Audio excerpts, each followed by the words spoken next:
जय सेवा सागर साथियों, सभी मातृशक्ति, पितृशक्ति, युग शक्ति सभी को जय सेवा, जय जोहार। तो साथियों, आज 4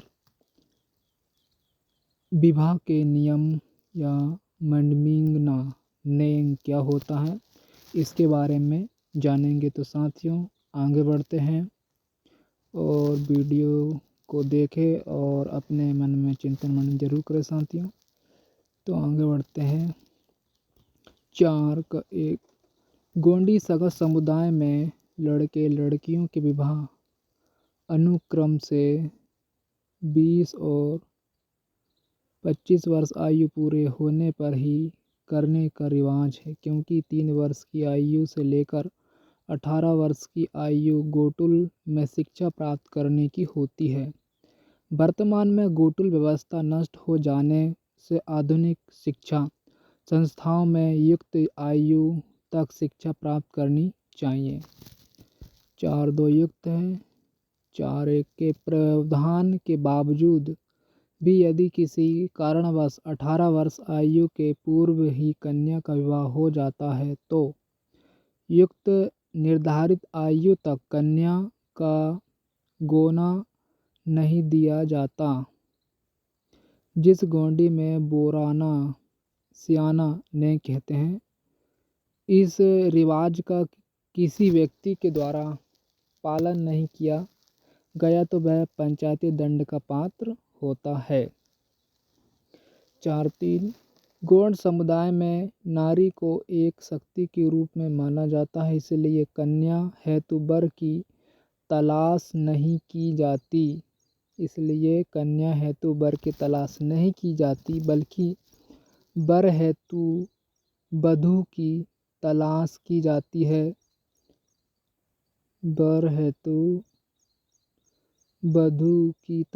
की जाती है।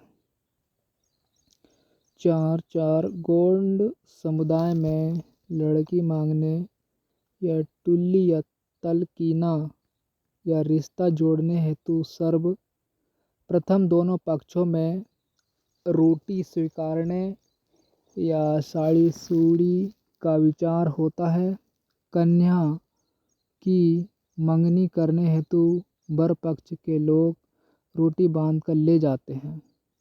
मंगनी की बात चलाने पर यदि वर पक्ष की ओर से लाई गई रोटी को वधू पक्ष स्वीकार करता है तो यह समझ लिया जाता है कि वधू पक्ष अपनी कन्या देने हेतु तैयार है।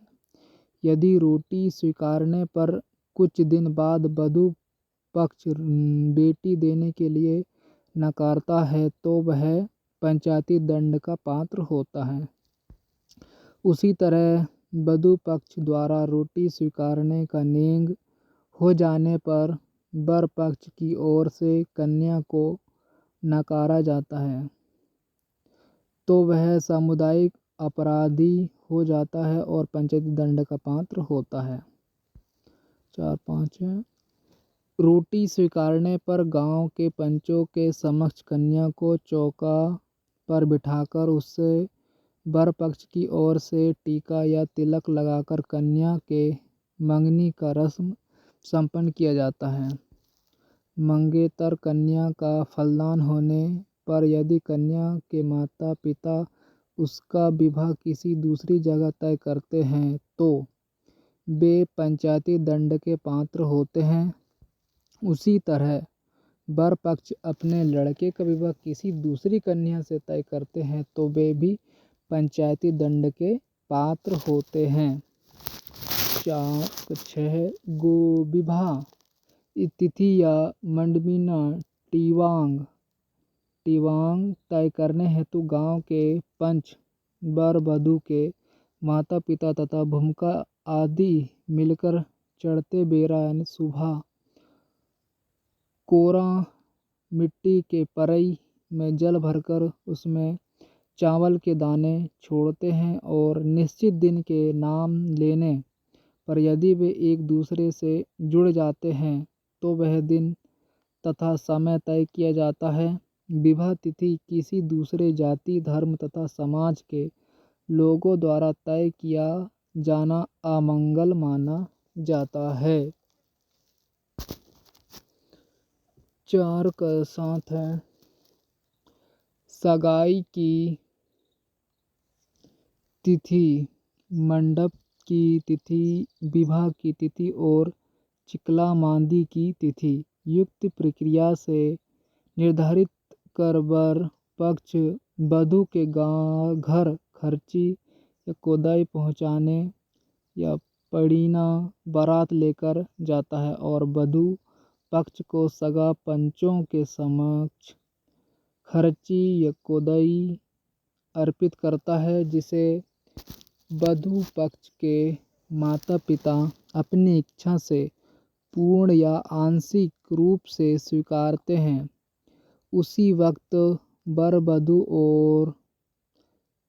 वर और वधू की सगाई का रस्म किया जाता है और अंत में दुल्हन बनने हेतु वर पक्ष की ओर से वधू पक्ष को हल्दी प्रदान कर अपनी बारात लेकर लौट आता है। खर्ची कोदाई स्वीकारने और सगाई रस्म पूर्ण होने के पश्चात यदि वधू पक्ष कन्या का विवाह करने हेतु नकारता है तो वे पंचायती दंड के पात्र होते हैं। 4 का 8 है विवाह संपन्न करने हेतु वधू पक्ष के लोग कन्या की बारात लेकर वर पक्ष के घर जाते हैं, क्योंकि कन्या को अपने पति के कुल देवों को स्वीकारना होता है। यह रस्म मात्र वर पक्ष के घर में स्थित उसके सगा देवों के समक्ष विवाह बंध हुए बिना नहीं हो सकता। इस नियम का परिपालन करना गोंड समुदाय के गणजीवों के लिए अनिवार्य होता है। 4 का 9 प्राचीन परंपरा ऐसी थी कि वर पक्ष के लोग पलीना या पड़ीना बारात अर्थात खर्ची कोदाई लेकर वधू पक्ष के घर ले जाकर कन्या को दुल्हन बनाया करते थे और अपने साथ ले आकर दूल्हा के कुल देवताओं के सामने स्थापित मंडप एवं मुंडा के सामने भांवर लेकर विवाह संपन्न कराते थे।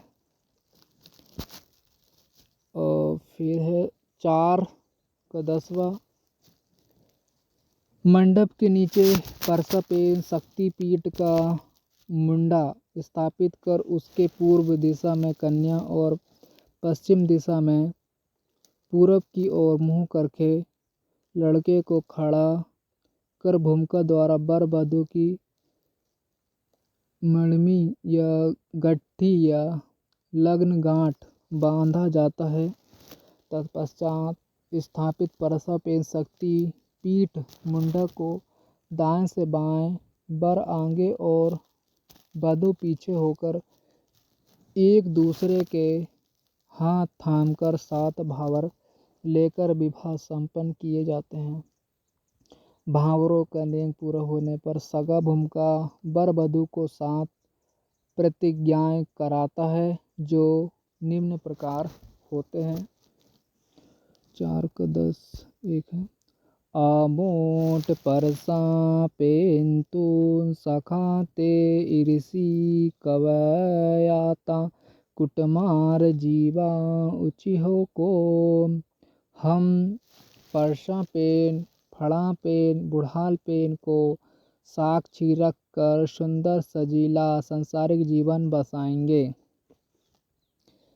4 10 तो है आमोट उन्दी मुंदी तून सला सनाल वेरी हिल्ले सूटे की कोम हम एक दूसरे को जीवानंद तक नहीं त्यागेंगे। 4 10 3 है आमोट सगा नेंग ताल ताकी कोम हम सगा नियमावली के अनुसार चलेंगे। 4, 10, 4 है। आमोट मावोर मंडताल आयाल बाबो ना सेवा की कोम। हम हमारे वृद्ध माता पिता की सेवा करेंगे। 4, 10, 5 है। आमोट सगा पुनेम तून पोयासी कोम। हम सगा पुनेम का विस्तार करेंगे। 4, 10 है। अमोट सगा बिडारता सेवा की कोम। हम सगा समुदाय की सेवा करेंगे। 4, 10, 7 अमोट सगा पोया पाटता सेवा की कोम। हम सगा गढ़ों के राजपाट की सेवा करेंगे। 4, 11 है। विवाह संपन्न होने पर कन्या के माता पिता अपनी कन्या को वर के माता पिता के गोद में सौंप देते हैं। इसे चकोड़ा सापे या कियाना नेम कहा जाता है। गोद सौंपना नेम भी कहा जाता है। उस दिन से कन्या वर के कुल की कुलवधू कुटमार या कोडयार बन जाती है। उसे कोडयार इसलिए कहा जाता है क्योंकि वह उसके सास ससुर के कोड़ा में सौंप दी जाती है, गोद में सौंप दी जाती है। इस तरह गोंडी में कोड़ाते बाई कोड़यार कहा जाता है। कोड़ा सौंपने के बाद कन्या के माता पिता अपने घर लौट आते हैं। वधू अपने कुल के परिवार में 9 दिन तक रहती है और 10वें दिन उसके माता पिता मंडा रेहताना मंडप उतारने का नेम करने हेतु अपने सगा संबंधियों के साथ वर के घर में जाते हैं तथा गांव के पंचों के समक्ष मंडा उतारने का दस्तूर करते हैं। और यदि कन्या की आयु 18 वर्ष से कम है तो उसे गोना हेतु अपने घर ले जाते हैं तथा नियम आयु पूरी होने पर बोरोना देकर ससुराल में पहुंचा देते हैं। मंडप उतारने का रस्म इसलिए किया जाता है क्योंकि कन्या का विवाह किसी भी कुल में मात्र एक बार ही होता है और वह मरणांत तक उसी कुल की वधू रहती है। 4, 12 गोंड समुदाय में वधू अपने ससुराल में पुत्र वधू नहीं बल्कि कुल वधू बनकर आती है। अपने पति का देहांत हो जाने पर भी वह पति के कुल की वधू बनी रहती है। यदि उसका देवर सज्ञान है तो वह अपने देवर के हाथों या गरसोली या चूड़ियाँ पहनवा सकती है। इस रस्म को गरसोली दोहाताना नेम कहा जाता है। यदि देवर सज्ञान नहीं है तो उसे चूड़ियाँ तथा गरसोली बांधने का अधिकार नहीं होता और ऐसे हालत में उसके सास ससुर द्वारा उसका पाट या सगा गोत्र तथा समसगा धारक अन्य कुल गोत्र के होनहार व्यक्ति के साथ लगा दिया जाता है। दूसरे कुल गोत्र में पाट लगा देने पर भी वह अपने पहले कुल की ही वधू बनी रहती है। उसके मरणोपरांत सभी संस्कार प्रथम बिहाई गई कुल में ही संपन्न होते हैं। वह मरणांत तक प्रथम कुल की ही वधू रहती है। इसलिए ऐसा कहा जाता है कि गौड़ सगा समुदाय की स्त्रियां उनके पतियों के मरणोपरांत भी सदा सुहागन होती है। 14 का 13 है। पति के मरणोपरांत कुल वधू के साथ उसके सास ससुर या अन्य परिजन बुरा सलूक करते हैं तो वे सामाजिक आपराधिक माने जाते हैं और पंचायती दंड के पात्र होते हैं। 4 को 14 लमसेना शादी में कन्या के माता पिता अपनी कन्या के लिए लमसेना अनेक घर दामाद रखते हैं तथा उसी के साथ अपनी कन्या का विवाह कर देते हैं। लमसेना विशेष रूप से 2 कारणों से रखा जाता है: जब कन्या के अतिरिक्त माता पिता को दूसरी कोई संतान नहीं होती और जब कन्या बड़ी होती है और लड़का बहुत छोटा होता है तो अपने माता पिता को वृद्धावस्था में सेवा करने लायक नहीं होता, तब लमसेना रखा जाता है। विवाह के पश्चात लमसेना को उसके सास ससुर की सेवा करना होता है। उसके अपने सास ससुर के चल आचल संपत्तियों का उनके मरणोपरांत वही उत्तराधिकारी होता है। उसके सास ससुर का यदि कोई पुत्र है तो वह अपने इच्छानुसार जो कुछ भी उसे देता है उसका वह उत्तराधिकारी होता है। अगर लमसेना बीच में ही अपने सास ससुर को छोड़कर चले जाता है तो वह पंचायती दंड का पात्र होता है और ऐसे वक्त वह अपने सास ससुर के संपत्ति का हकदार नहीं हो सकता। उसी तरह अगर सास ससुर अपने लमसेना के बिना वजह घर से निकाल देते हैं तो वे भी पंचायती दंड के पात्र होते हैं। लमसेना चाहे तो उसके सास ससुर के जायदाद का कुछ भाग पंचायत के द्वारा मांग सकता है।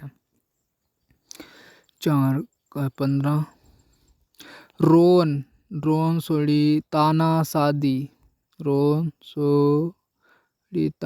शादी आने घर प्रवेश विवाह।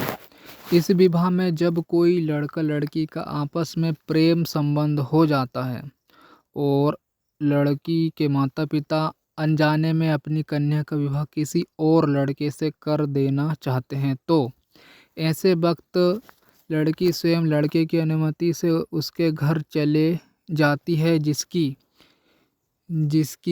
लड़के के परिवार वाले लड़की के माता पिता और पंचों को देते हैं। ऐसी घटना घटित हो जाने पर लड़की के माता पिता को अपनी कन्या को ले जाने का पूरा अधिकार होता है, किंतु लड़की नहीं चाहती है तो पंचायत उसमें हस्तक्षेप कर उन्हें दंड देकर उनका विवाह करा सकती है। 416 लड़के लड़कियों का बालत या बलपूर्वक विवाह कर देना भी सामुदायिक अपराध होता है। बालत बाल विवाह करा देने पर लड़के लड़कियों के माता पिता पंचायती दंड के पात्र होते हैं। कभी कभी धन के लालच में लड़का या लड़की के माता पिता उनकी शादी कर देते हैं। ऐसे स्थिति में यदि लड़का लड़की दोनों में से कोई एक भी पंचायत के सामने अपनी नापसंदगी बयान करता है तो ऐसी शादी करने वाले दोनों पक्ष के लोग पंचायत दंड के पात्र होते हैं। 4 है 17 यदि विवाहित स्त्री अपने पति को छोड़कर किसी दूसरे व्यक्ति के साथ भाग जाती है या उसे कोई व्यक्ति भगा ले जाता है तो उसका संपूर्ण खर्च जो पंचायत तय करेगी उसे भागा ले जाने वाले को स्त्री के पहले पति को अदा करना होना है। ऐसा कर्म करने वाला व्यक्ति न केवल सामाजिक अपराधिक बल्कि पंचायत का भी अपराधी होता है, क्योंकि पंचों की साक्ष्य में जो प्रथम विवाह किया जाता है उसका उल्लंघन करने के कारण वह पंचायती दंड का पात्र होता है।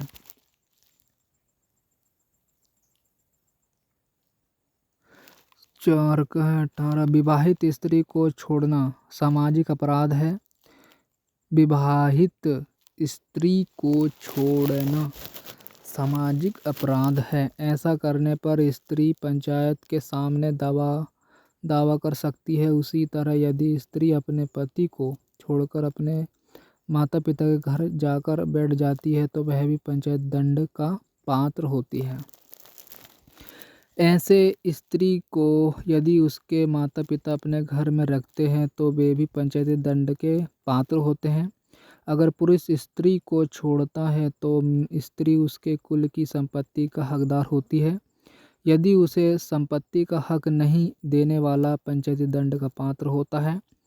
ऐसे परिस्थिति में जिस धन संपत्ति पर स्त्री का हक होता है उसका उपभोग वह अपने अंतिम सांस तक कर सकती है, परंतु उसे किसी दूसरे को बेच नहीं सकती। स्त्री के मरणोपरांत वह धन संपत्ति पुनः उसके पति के कुल के उत्तराधिकारी को प्राप्त हो जाती है।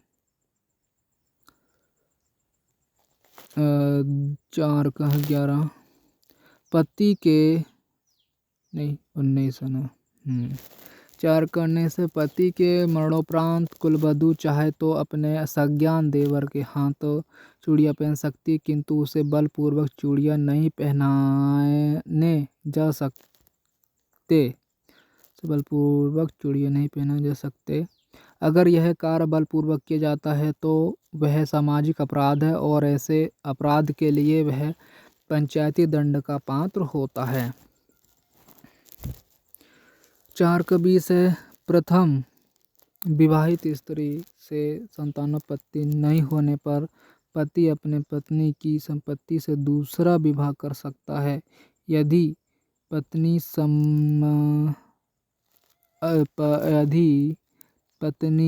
सहमति नहीं प्रदान करती है तो तदहेतु वह पंचायत की सम्मति प्राप्त करने हेतु अर्जी कर सकता है और अपने कुल के लिए वारिस हेतु पंचायत उसे दूसरे विवाह की अनुमति प्रदान कर सकती है। 4 का 21 अगर वैवाहिक जीवन में कोई संतानोत्पत्ति नहीं होती है तो पति पत्नी अपने कुल के किसी भी लड़का या लड़की को उसके माता पिता के सहमति से गोद ले सकते हैं। यह रस्म दत्तक ग्रहण नियम के अनुसार किया जाता